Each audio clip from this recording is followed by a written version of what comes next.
All right, hello everyone. Welcome to Wednesday night's Tavern Talks at the Shifty Boar. Our little talk show where we have one or two of our Chimerical Collective on here at Master of Dungeons, and to talking about different topics have to do with D&D. Sometimes we may be talking about some different news stuff. The past few weeks, we've introduced you, the past 4 episodes, we've introduced you to all of our different members of our collective. So tonight, Dontishin and I got a couple of topics that we're going to talk about. The first topic we're going to probably spend about a half hour on is this. I don't want to use the word toxic, but a lot of people use that word toxic online for whether it become MMOs or online video games or even D&D. It's more, I think, just more kind of disruptive. There are people that kind of can get toxic at the table. But we're talking about more of disruptive things, especially when the DM or the players don't realize that they're being disruptive, and that disruptive behavior leads to more disruptive behavior at the table. And pretty soon, you'll have a situation where people go off the rails and the adventurers go off the rails. Then after that, we're going to spend the second half talking a little bit about safety tools. How you can use safety tools in games, especially when you do have disruptive or toxic players. All of the rest of the players can feel as if they're in a safe environment and not feel like they need to be embarrassed about something, a situation is a little uncomfortable for them. But yes, Dontishin is here with me tonight. Welcome in, brother. How's it going? It's going great. Good to be here. For those of you that missed Dontishin with us on Sunday, everything is all good. Everyone's safe. There's no one is hurt or no one's in the hospital. It's just a family situation, and it's all taken care of, and we're all good to go. And we're just happy everybody's safe and sound. That's great. So, yes, disruptive players and DMs, because keep in mind, DMs can do things that are disruptive as well, like being adversarial. As a DM, doing different things. But let's go ahead first before we do that. What are some different ideas that you have, Dontishin, about what are some things that you would consider disruptive at the table for playing? I mean, in your almost 40 years of DMing. Well, it's just annoying. To be a DM or to be a player or another player, and then you have a person that's not quite playing nice with the other kids, the other people. It's annoying. Yeah, it gets on people's nerves. The tension gets high, and it makes for a not as a fun of an experience. Yeah. A lot of times, if one of the things that, I mean, several different ways if they could be annoying. They could be really loud, or they can be just really flippant and not really care about what they're doing, or not take it serious, even though you're trying to not be serious because you're playing a game. Yeah. Or they can be a cheater. They can do dice rolls and they fudge their numbers, stuff like that. It's just annoying. Yeah, some of the examples that you can look at as disruptive behavior, and again, I don't want to say necessarily toxic, but we're just kind of using that as a loose term for it. But something that players do, for one, is being rude when you're sitting at the table. We don't care if your character, their personality is rude. Don't be rude to the other players. I mean, it's one thing to role play inside a game, but outside of the game or out of character. It's just inappropriate don't make inappropriate remarks about topics that are sensitive topics that a lot of people are either don't want to discuss or don't know about. So try to avoid that rude behavior. One of the other things that really is disturbing is killing the atmosphere. Now, I completely understand that characters and players want to, have a great one-liners or have a little bit of fun with the situation. But, Right. Cracking jokes during a sad or a scary scene or very important, like a scene that should be more somber, and someone cracks a joke because they feel, I mean, if they feel uncomfortable, that's great. And that, I understand that if that's a situation that, makes them uncomfortable, that's what safety tools are for. We'll come to those here in a little bit. But like when players are constantly cracking jokes and disrupting the immersion, as it were, can be disrupted, because what happens is that one person does it and another person tries to do it too. Not necessarily trying to be a one-upsmanship Right. type of thing, but then it Mhm. starts to spread and the other characters start doing it as well. And it kind of just, ruins the immersion or the story or the plot of what's going on. What's something else that you've seen players do that can lead to more disruptive behavior? Well, along those lines is, sometimes we've talked about games going off the rails. Like, Mhm. Yeah. you have a set way to play, and you think, things are going to go one way. You're not trying to railroad the game in one way, Linear, but yeah. a player can be off the rails. Mhm. They can just be, blurting out things that are inappropriate, or they can just say, you know, Oh, stuff I've that does not even, played. yeah. Yeah, exactly. And it's like a nightmare. It's like it's like you're trying to control a game, or you're just trying to play the game and enjoy it, and then this person might just be, disrupting the game in every way they can think of. It's like they're just Mhm. everywhere. Yeah, It's and not keep in like, mind, for our viewers, keep in mind this is just kind of our opinions of what happens at the oh yeah, games. We have been yeah, playing for a very, very long time. We've played many different years with many different players, many different, not only just Dungeons and Dragons, but many other different games as well. And these are just things that, in our experience, have kind of led us to how we want to run this collaborative storytelling game. Something else that it's one of my biggest pet peeves is when somebody sabotages the plot of the adventure. And by that, I mean oh they yes, needlessly play their character separate away from the group. And their character becomes more important than the game that everyone else is playing together. So their character goes off on their own. The party doesn't want to do, the party all decides what they want to do. And they didn't take that character's idea. So that player takes their character and tries to go off and do something else. Or they attack an NPC because for no reason whatsoever. Now, obviously, a lot of these things are going to come from more inexperienced players, but you still have players that have been playing for a good number of years that still have this type of disruptive behavior, because they come to a table and they don't think about it as, hey, I'm playing a game with all of these people. They think about it as, I'm sitting down to play Dungeons and Dragons. This is the people that I happen to be playing with, and not actually yes, thinking of themselves as a group. Other yes. things? Um,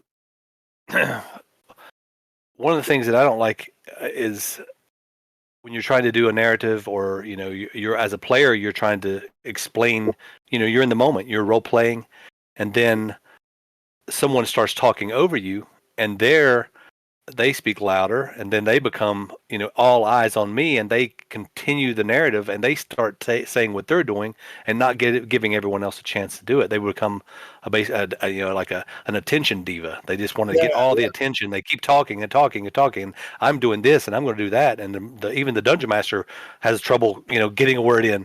And sometimes yeah, you have to be like, time out, yeah. time out. Players is a big thing too. I love, like, especially just waiting your turn. But not only waiting your turn, but another disruptive behavior is not paying attention at the table or walking away from the table. Oh, I don't know how right. many times at local game stores or conventions. And first of all, I want everyone that's watching, we're not doing this as a complaining thing.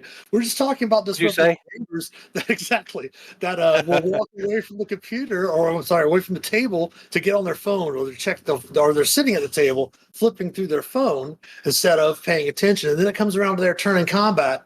And they're like, oh, what happened to that guy? I was planning on shooting him with the magic missile. He died 2 initiative counts ago because your companion here took care of him, and then you have to wait even longer for them to decide what they're going to do Yeah, next, instead of everyone engaging with everyone at the table. right. One of the things that's also I find this very disruptive is when players interrupt the dungeon master, especially when the dungeon master is Mhm. describing a scene or reading some box text, or the NPC is talking You will have times, pardon me, you will have times where a player, and one thing that I can let the players know to be helpful, the NPC have feelings. Okay. The Dungeon Master does. And if you constantly are one of those types of players that berates every single NPC because they're not one of the player characters, they're, you don't think of them as anything, that does bother a lot of dungeon masters because you're not taking the game seriously. Like when you interrupt an NPC's monologue, or when you're trying to describe something in the room and then the player hears one thing and they just immediately start talking about it instead of letting you like read box text or finish the description of what's going on, because they want to, as it were, jump ahead in the story without having, it's almost like they don't have the patience for it, and that's something that is fairly disruptive, and it can not only bother the DM, but it can also bother the players. And it also might, again, when we talk about these disruptive behaviors, these are things that players might do that other players that are playing might start doing as well as the game progresses, because they see it, and it's just a psychological thing to mimic, especially if someone does have a stronger personality at the table. You know what I mean? People that don't have strong personalities tend to mimic, those types of behaviors. So, go ahead. It looks like you were going to say something. Yeah, I just noticed one of the comments that Busy 360 was about in the stream here about looking at the phone at the table, looking at the Dungeons and Dragon rules on your phone or your character sheet on your phone. Good to go, no problem. But answering texts and doing other things and looking up what you're going to buy on Amazon next week or something, that's different, stuff like that. Watching your TikTok videos and scrolling through while you're trying to play, that's a big thing. But but along what you were saying before, along those lines of being disruptive to the Dungeon Master, one of the things that annoys me is, and like I said, this is just my opinion, but it annoys me is when I'm playing, and I like to play fast and loose sometimes, and if I'm playing a homebrew game, bend the rules some. If I'm doing AL, then of course you got to be within certain parameters.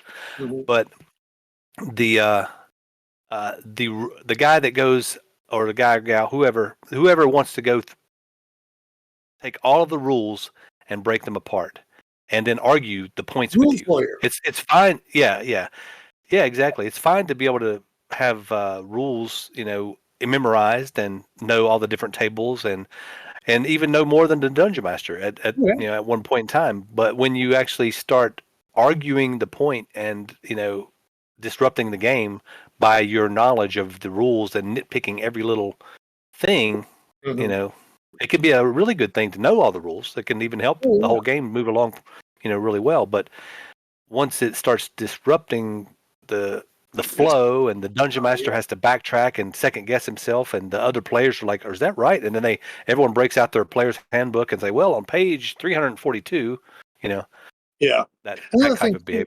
Yeah, and to add to that, build on to that, is that it's okay that players know all those types of things, but keep in mind, totally. The reason why we're calling it disruptive behavior is because, as Donnie just mentioned, it does slow down the pace of the game. So the best thing to do with those situations, and we're going to talk about how to deal with these types of behaviors here in a second too, but the best way to kind of deal with those types of situations is to, as the player, just jot down a note. If you want to explain something that the DM might not be understanding, that's one thing, it's different.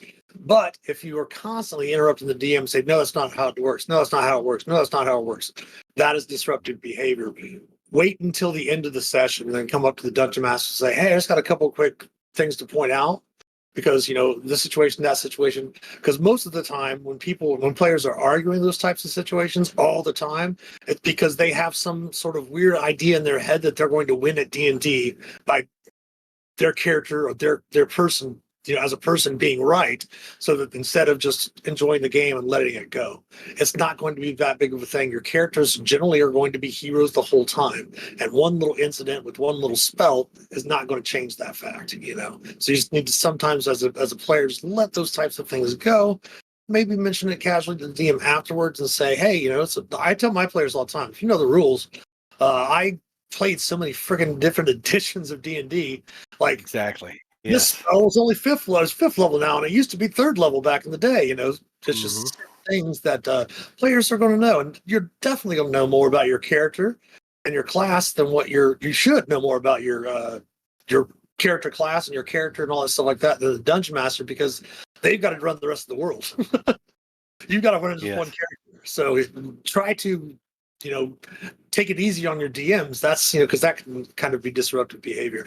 Another one that I kind of bothers me is when you give a player information, to give their character information, and they don't share that information with the rest of their party.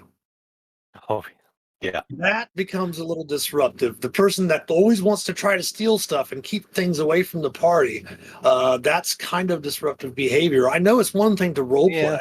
It's one thing to role play. I get that early on, but if your character is like 12th level with your party you've been adventuring with for 12, levels, they've got to have some sort of character development. Just the one-dimensional role play of the character, and they don't ever change it as the characters develop, is it's kind of disruptive, because it continues to, the other players are like, hey, this character is, why is he acting the same way he did? We've saved his life. He was my brother-in-law, or he was my best man at my character's wedding, or something like that, and they still continue that type of behavior. Is something In that real life, in real life, that person wouldn't be hanging out with you anymore. People like, exactly. hey man, you're out of here. Yeah. You're not our friend anymore because you're not cool. You keep You're stealing. out of here. Yeah, We're not going to hang out with you. So the exactly. characters, in the game would be just like, player characters in the real life. It should Yeah. be. I mean, ideally, Yeah. you would So see that behavior and you'd be like, no, let's not go there. Let's don't do yes. that, buddy. So the basic thing is these small little situations. Now, as a DM, to handle some of these situations, it does definitely, you want to be as nice as possible. Obviously, when these things come up, especially in my case where I DM with a lot of strangers when I run at conventions. When I do have my client games, so I've gotten to know those players a little bit better, and it's easier to talk with them. But when you're running conventions, or you're running like we run our virtual D&D weekends every month, where I do have brand new players that I've never met coming into the table, sometimes you just do have to be very quiet. So first thing you want to do is make sure, like say something like along the lines of, well, kind of that's kind of bringing down the atmosphere of the game right now. Let's go, please don't do that in a situation. Try to, again, avoid long conversations with the players in this situation, because you don't want to start an argument that's going to take up even more of the game. And then you could also say, let's discuss this after the game. But for now, let's move on with the story, what's going on, Right. what's happening Hmm. right here, right now. Now, another thing that, if we move on to the DM side of being disruptive as a dungeon master, what are some things that you found? Like, there might have been stuff that you've done in the past. I know there's things that I've done in the past that were disruptive to the game situation. But what are some things that you can think of that the DM might be doing that they don't realize is disrupting the game? Well, one thing that comes to mind really quickly is not being prepared. Like as a DM, you want to be Yeah. prepared, and if you're not prepared, it will show, and the game will progress slowly, because not only is the DM trying to, as a DM, you're trying to, and I'm guilty of this myself in the past. I've done Oh it. yeah. But you're trying to read the module, read the characters, play the NPCs, and run the game all at the same time.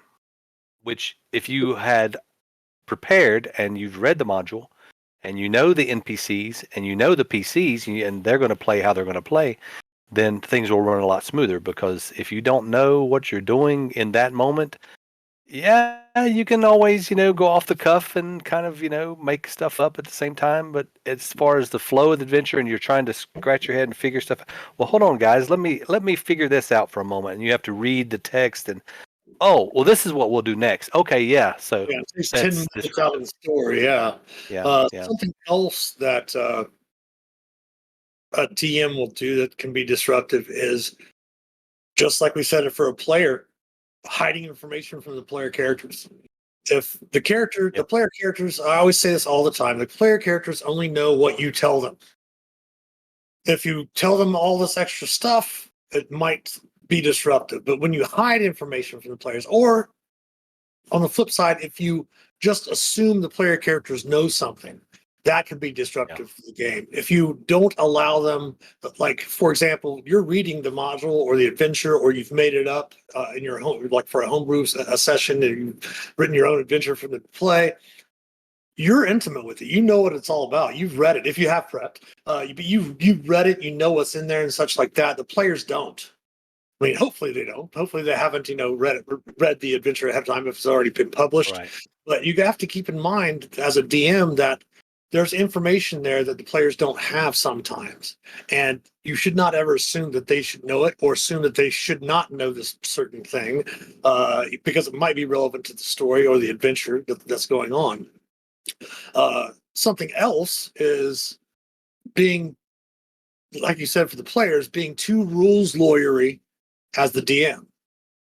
Oh yeah. Like if you're like, well, the adventure says that you can only make an intelligence investigation check, so you have to do that. Oh, no one's sealed with that. Oh, you guys can't figure it out. That's being too rules. Now it's different, of course, if you're playing AL and you have to follow the rules. But again, as I mentioned yesterday with our AL rules stream, you can change those types of checks. You can change the DCs, and I always, encourage DMs to not be disruptive and be. I guess that would lead us to kind of be combative, adversarial as a DM, kind of. Right. Yeah. Yeah. You don't want to fight with your players. You don't want to ruin the game just by causing an issue of just disagreement. I mean, Yeah.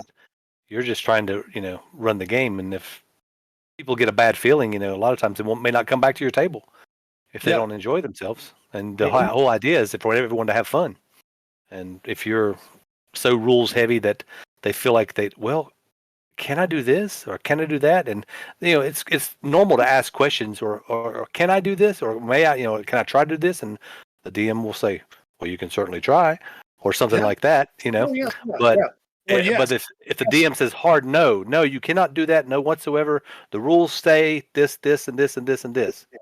Yeah, Well, that's fairly sure. that can be disruptive to a game, definitely, yes. Sure. Yeah.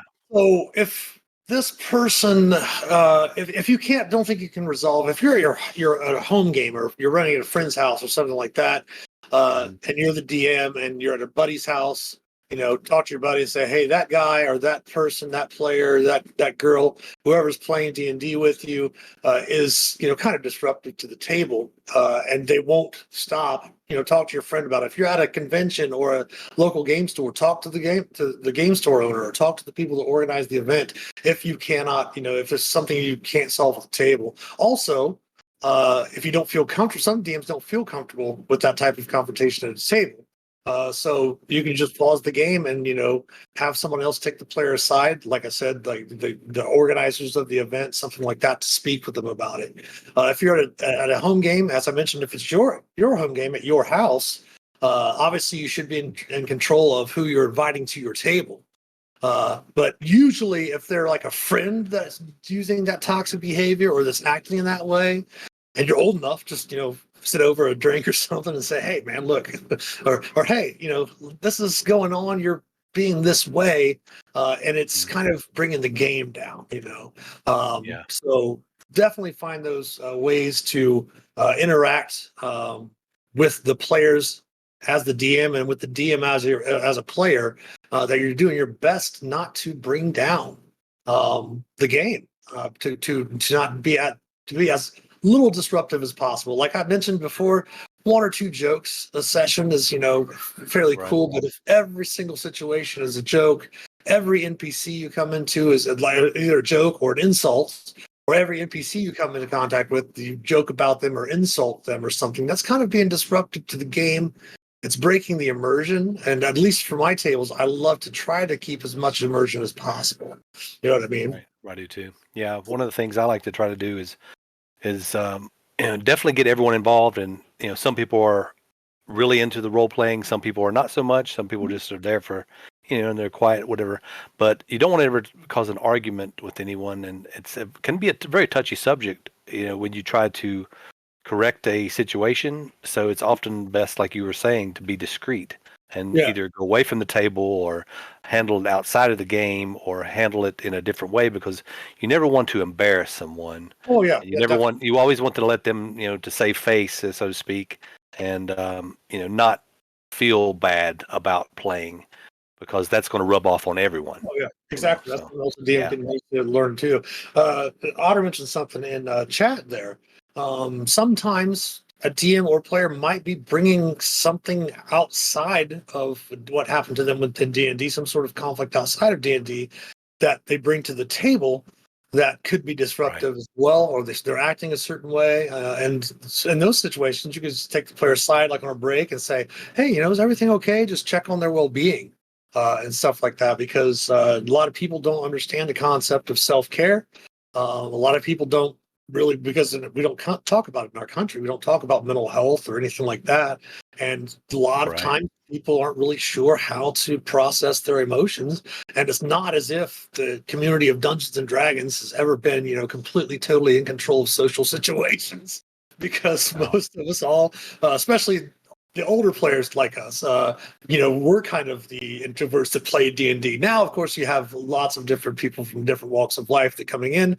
I always talk about it's the island of misfit toys is what Oh, D&D players are, so because we're all, have our perfect imperfections, as John Legend would say. right, right. So with these types of things, and I'm not sure if Donnie, how much experience you have with talking about safety tools or anything of that nature. It's something that's come up in the RPG community over the past few years. I want to say 2016, 17-ish. I mean, people have been using it for longer than that, but it's been really Right. something that people have talked more about in the more recent years. And I've got a safety tool in my VTT. It's called the Safety Shield that I invaded myself. We also, with Baldwin Games, started requiring all of our DMs to run at our virtual weekends, at our D&D live events with Wizards of the Coast, even when we run in-house events for the Wizards of the Coast employees, which we do with Baldwin Games as well. We are required to have safety tools. Now, the reason why we want to have these safety tools is for a lot of the different reasons we just mentioned earlier. Disruptive play from players, disruptive play from a DM, things along those lines. Now, the other reason why you have these types of safety tools is people have lots of different trauma. My friend John always talks about he goes and runs at a VA hospital with veterans. A lot of veterans have PTSD. Oh, You yeah. know, and those types of situations, there might be situations that might trigger responses or trigger trauma or bring up those types of phobias and things of that nature. Like, for example, they've started using content warnings on a lot of the Adventurers League adventures that we're publishing that are going to say, hey, there is certain content in this adventure that might be a potential traumatic situation. Like there's going to be violence and gore, and there might be child endangerment. There might be murder or paranoia, or there might be spiders. I know it sounds funny to us. Spiders. No. Yeah. Some people At the hate same spiders. time, yeah, like my thing is clowns. Like creepy ass clowns freak me out. So I actually had to run an adventure where there was a clown doll type of thing in there, and not really. I shouldn't say clowns. I should say more like porcelain dolls that are like clowns. You know what I mean? Ooh, scary. So Yeah. there was a doll in one of these Creepy. adventures, and I specifically made it a porcelain clown doll so I could deal with it while I was playing. But you don't want to be the therapist for the players while you're playing. You want the safety tools like their NOX cards. There's an N, an O, and an X. Basically, stop, go, and pause. Yep, there you go. So you have an X card. If something is going on that you do not want to continue with right there as the player, it is really triggering you. It is really setting you off. You're feeling unsafe, whether it be anxiety or panic or anything like that. That's what the X card for. Stop.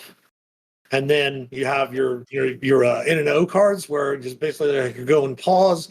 okay, let's pause here for a minute. This is, I'm going to be okay. But it's a situation where I just need a little bit to collect myself, then we're okay. Stop Right. means stop what's going on and just move on. Pause is pause for a moment, and then, let's, uh, continue on again, and then we can continue with the scene. And then, of course, there's your go means everything's cool, we're all fine. Especially if you know that a player has certain phobias, you're coming up to that spot, they can drop that go card and be like, yeah, we're okay, go ahead. It's not that big of a deal. With mine, I have basically leveled down, which sometimes when I'm running a game, I get very descriptive with, like, again, this is going to be a little bit gory, a little content warning, but I get really descriptive about combat, or if they come into an area and there's, like, bodies and viscera and all this different stuff all over the place, I can get a little too descriptive. And I've been working on that myself, trying to get all my games down to as PG as possible. Unless, of course, I have a table full of players that don't mind that, then we can go right back up to rated R if they're all adults. But even then, you should still have safety tools available. Even if you're comfortable with everyone at your table and everyone's played together for a while, they might have situations that come up in the game that they've never mentioned before because they might be too embarrassed to do so. So you definitely want to talk about, when you sit down, not only just have the safety tools, but discuss, like when you get an adventure or you're designing an adventure, through and jot down some themes that are in that adventure that might be traumatic to people, whether it be from their own personal past or something that they've been through, something they might have gone through, even if it's not something that you would have an issue with, even though you can maybe get through it DMing. But even write those types of situations down, and then before you begin play, discuss with the players. Say, hey, here's the potential themes that are going to come up in this adventure.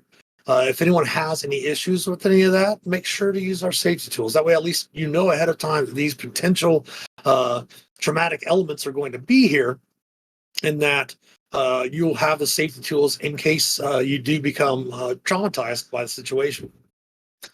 Go ahead. Looks like you were waiting to say something. No, you're fine. You're fine. I was just thinking about what you were saying right then, not to lose my train of thought.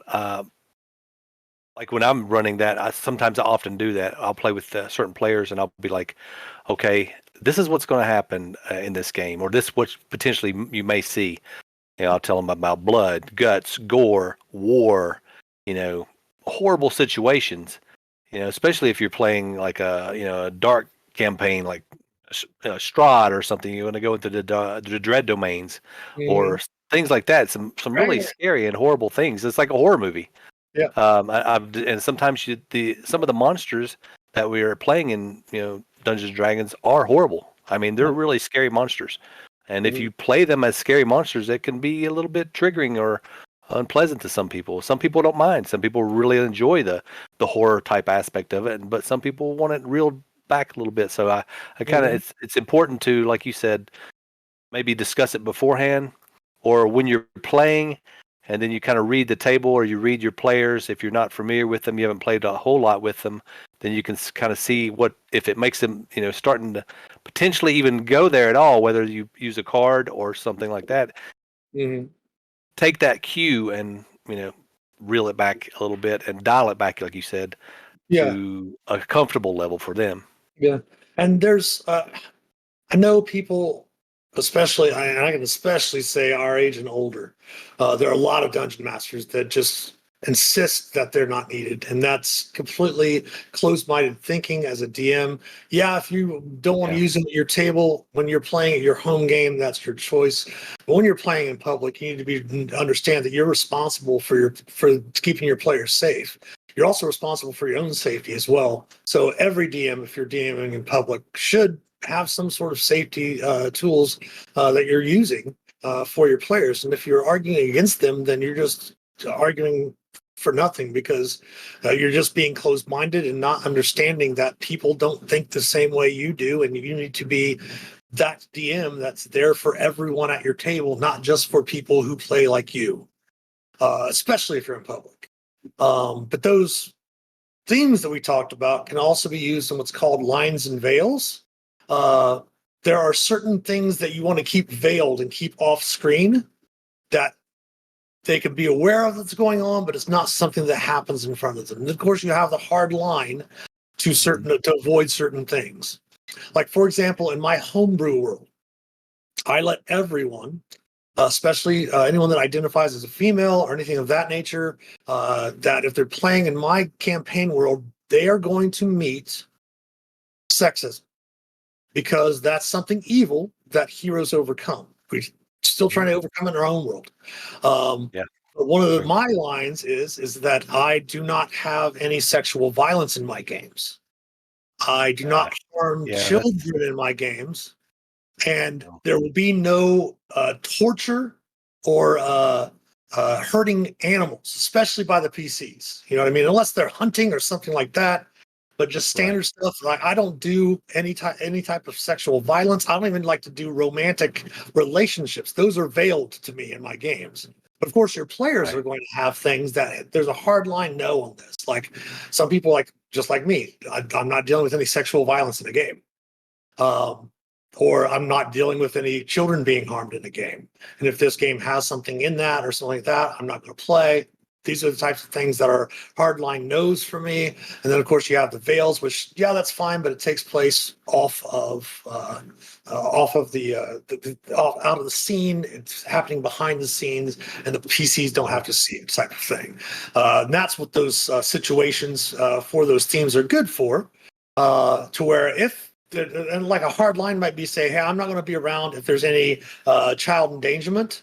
If everybody else wants to play, and I'll play the campaign, but when that situation comes up, please warn me ahead of time so I can step away from the table. The situation can play out, and then I can come back to the table after it's over with, because that's a hard line that I don't want to be around for. It doesn't necessarily have to be a hard line that I'm not going to play the game at all. You know what I mean? But some type of situation that say, hey, these are my lines and veils before we begin play. It's really good to just even get to know players you've been playing for like 10, 11 years. Or 20 years or 30 years. You might have these situations that you've never known that this makes them uncomfortable.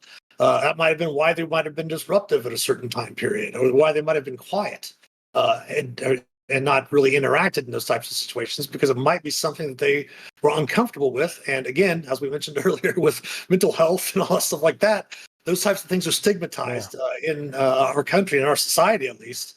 And those are types of things that are starting to come out, and we're talking about more, which we really, really need to do.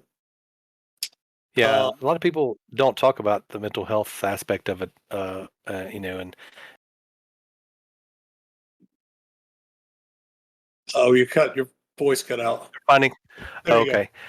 As far as D&D being great for mental health, they're fine. So many studies now. I guess a lot of people, you've probably seen articles and videos and things about how it helps people as far as getting through some of that.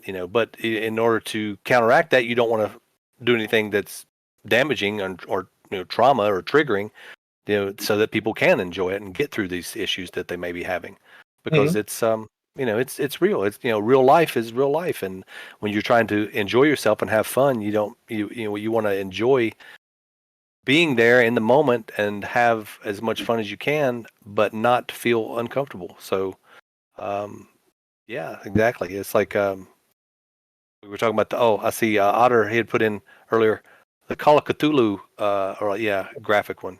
Yeah, I'm a player in a Cthulhu Mythos game, and it's quite horrific because I mean it doesn't bother me, but I can see where it might bother some people, because in that mythos, it's kind of scary. Some big scary monsters, and you deal with a lot of madness and mental illness, and one of the part of the insanity is one of the things that can happen in that game. So yeah, that's an aspect that it needs to be addressed and paid attention to, watched. So everybody can have fun. Having fun is the main point. That is the whole point. We're playing a game, and we want everyone to have fun, and we want everyone to feel safe. But the same thing when it deals with players, keep in mind trying to be safe.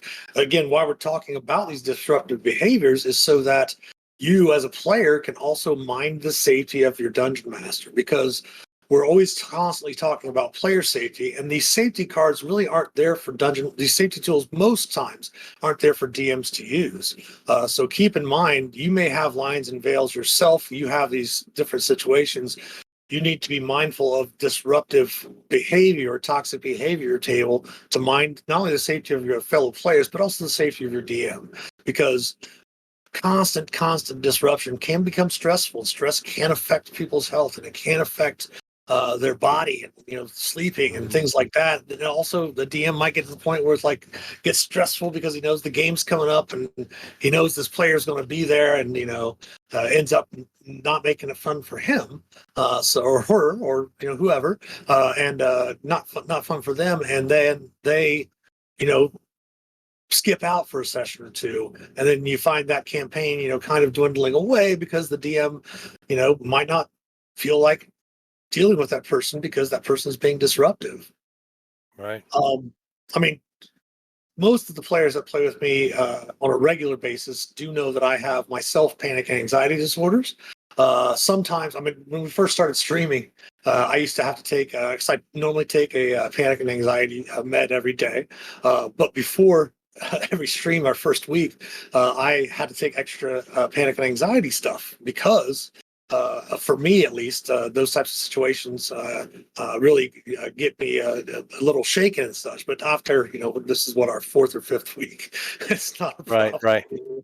Yeah, and it's real. I mean, the anxiety is real. It's like, so all of you players out there, cut your dungeon master, a break every now and then. All you DMs out there, give your players some slack, let them, don't be too hard on them. It's like, because it's real, real life things that are happening outside. You have issues with work or family or financial or the world in general these days, so, just gotta, be nice to each other is what I should bring it to boil it all down. It's just need to be nice and then have fun, just enjoy what you're doing. And this is awesome. This is awesome. Like, we have this platform now. We have Twitch. We have all of these other ways to play and share our games. And it's really awesome because whether you're playing in your basement or you're playing at your kitchen table or in a special game room in real life, or if you're playing online on one of the many platforms, Roll20 and all of the other ones, you can be playing on these different platforms and just sharing it on social media and channels like Twitch. It's awesome. Imagine, myself, I've been, and you too, we've been playing for a long time, and this was never available. This type of thing was, I can think back, in middle school or just the beginning of high school, and thinking about what we have available now would be mind blowing. It's just like, technology for one, but just ways of playing. I was in a D&D club in high school, and we would go into the library and meet up, and then they kicked us out of the library because we were too loud, because we were having too much fun, and then we had to get our own special room, and that was our meeting room, and that we would go and play. But now that's still available in some areas, but it's I just think it's awesome that people are able to share and play and have fun, and at the same time take care of each other. We were talking. I had a client game last night after I finished up with the Dungeons and Deliberations. And one of the players themselves had just recently started playing AL right around the pandemic because it started. And they had mentioned that they were kind of worried about the online community, because some online communities can be pretty tough. But thankfully, I think that the probably 90%, 95% of the D&D community online are some of the most beautiful people you will ever meet. They are some of the kindest people you ever meet. They come up to me at conventions. I want to shake my hand, say thank you for a great game. They want to chat with you about certain things. And it's great because some people don't have people to talk to other than the community that they're part of, especially during the pandemic, because of the fact that everyone was, isolated either with your family, or people that didn't have family were, isolated by themselves, and being able to turn to a community, which is kind of how I started this whole thing. I'd had the idea of doing the Master of Dungeons brand for a few years. And because of the community itself, when everything went online, I was able to meet a great group of players that we played with on Wednesday nights before we started doing this on Wednesday nights with the Tavern Talks. We all met through a online Discord room that we started called Lesser Restoration versus COVID-19, and started that community. And that's where we play. We just finished up literally almost, it was 3 years. Yeah, it was like I think it was April. I think it might have been 3 years because we started on April or May of 2020. But yeah, and then just from that, just started doing stuff online and meeting this great community of people, and being able to be understand that it's not just old white dudes that play D&D anymore. It is everyone and every person, color, creed, all walks of life, identity, everything. And we need to make sure that when we didn't have anybody around and we played D&D, we need to be open to allow other people to be themselves, because people, that's all they want to do, is they just want to be themselves. You know what I mean? And we want to create that safe environment, and every DM should want to create that safe environment so that everyone feels safe at their D&D table. So, you know what I mean? Yeah, definitely. Along the lines of being themselves, people want to be themselves, and one of the best ways to be yourself is to be somebody else. Be your player character. You can act out things and do things that you would never do in real life. You might not feel comfortable doing you could be a swashbuckling hero when you actually are very, you're going to be a different way in real life. So, it does allow you also to try to kind of see things from other people's point of views, because you might be playing a character that has a different outlook than what you would. Like you said earlier, it's very good for helping people with therapy that, want to, and I always talk about, role playing when it comes to the therapists and, counselors and stuff like that. And now they're actually implementing, and they have been for a number of years, but implementing Dungeons and Dragons into that types of situations so that you can, talk through about all the different things and not feel as if you're being pressured to, you know what I mean? Hey, Rusty Cuts. Yeah, I do. Yes. Yeah. So I did want to mention, we've got a few minutes left here. We probably, unless two of the other three from the collective want to have a little bit of a chat next week on Wednesday about some D&D, whether it be news or their own topic or something. Unless they decide that, we probably won't have a stream next Wednesday for Tavern Talks. I have tickets to the fan experience for D&D Honor Among Thieves at 7 p.m. Eastern next Wednesday. So I'm heading out to see the Dungeons and Dragons movie. I've heard nothing but great reviews. Dontishin's already seen the film. He got to see it at the Prime preview on just this past Sunday. He has not given any spoilers, which has been really, really awesome of him. My Scoundrels in my Dragonlance game on Tuesday evenings have been teasing me, but have not given me any spoilers, which is awesome. I have not even read any of the plots or anything. Sometimes I'll want to, like Star Wars, I'm a freak, always trying to read everything before it all comes out or whatever. But like with this, I'm just waiting, relaxed. I just want to see it. I'm actually taking the person that taught me D&D when I first started playing, that I've mentioned, that guy, the kid I met in middle school when I first moved back from California. He and I are getting to go see that together, which is great. And we're supposed to be getting some sort of Forgotten Realms cloth map. I don't know. It's supposed to be something really cool for the fan experience. Oh, yes. It's called, yeah. I'm excited to see that. I didn't get one of those when I went. It was, I got to go with a discount price for the movie theater that I went to. But it'd be interesting to see that map of Faerun or Forgotten Realms or whatever. Yeah, yeah. The I found out too late about the Prime Day because they do have we have a do have a 12 theater cinema here in my hometown, and I found out about it, and I ran to get to those 2 o'clock tickets. And as soon as I opened up 4 days before it was even there, all the tickets had already sold out. And I was like, "Oh, are you kidding me?" And then we found out about this one today, and I went and I was able to get the IMAX seats, the two right in the center of the theater. It's going to be awesome. It's going to be awesome. So, do anything else you want to add to the discussion? I like your whole idea of just be nice, be kind. That's all we want. We want everyone to have a good time. Yeah, I think I saw a comment in here as a wretched cuts a party on dudes. It's like kind of like be excellent to one another, like those guys. You know who I'm talking about.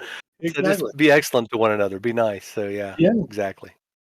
All right. Well, thanks everyone that tuned in to watch us here live on Twitch. Thanks for all of you that are going to watch it VOD afterwards, or happen to watch it on YouTube when it goes up on there.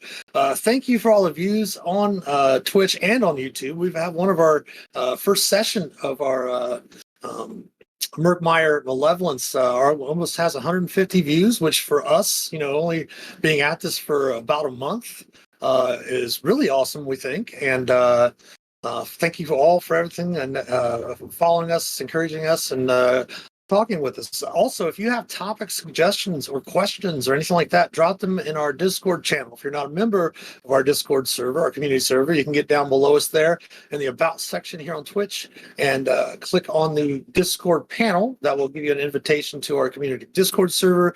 There you can select your roles, whether you want to hear about Adventurers League, if you want to hear about D&D news. If you just want to be a member of the general channel, that's totally fine as well. You can also go through and pick your pronouns. That way everyone knows how to address you and stuff, and how you view yourself, and make sure that they treat you that way. And then, of course, you can also follow us on the social medias, which we do have, again, down below, a link tree with all of the links to all of our different social media platforms. And again, anything else you want to add before we head out? No, thanks for tuning in. That's it. Yeah. All right. Thanks, everyone. And that will wrap it up for tonight for Tavern Talks. Again, tomorrow and Friday, we will have Dungeon Delving from 2 p.m. to 4 p.m. We are going to be sticking with Lord of the Rings Online. We have been getting a fair amount of views on our video on demands for that. After they stream, we've been getting some nice viewership while we're streaming. And keep in mind that if you have questions about DMing, if you have questions about Dungeons and Dragons, if you have questions about playing D&D or anything like that, just let me know while we're in stream, and I can, answer those questions while we're playing the games and such. So everyone have a great rest of your evening, and we'll talk to you next time. Happy adventuring. Bye. Bye, everyone.